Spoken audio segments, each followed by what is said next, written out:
Idan dai har ka tabbatar da cewa baka samun kuɗi online, ina da magana da kai, wannan wani abu ne da zai taimaka ma rayuwarka sosai.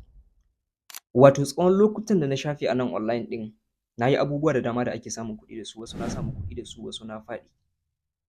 Abin da na fahimta shine misali matsalan da wasu suke fama da ita, suna so misali su fara samun kuɗi online amma kuma ba za su iya yin wani abun su kaɗai ba ko kuma abubuwa suna ba su wahala.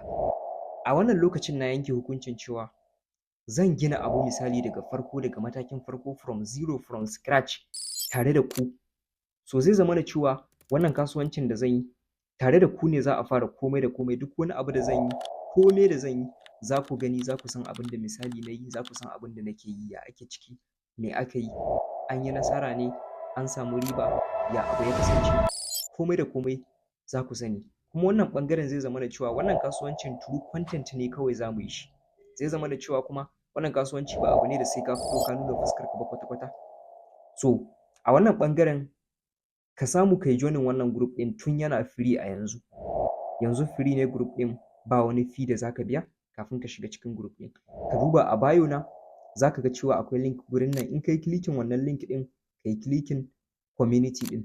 In kai clicking Telegram community zai kai ka cikin Telegram kai joinin wannan group ɗin. Abu na ƙarshe da za ka yi idan ka yi wannan shine akwai sabuwar YouTube channel da na buɗe, ita ma tana nan a bio ɗina.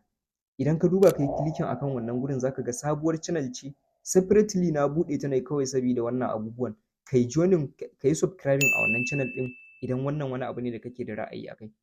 Idan kuma misali kana buƙatar irin wannan abun, kawai kai min comment da 100% a wannan bidiyo.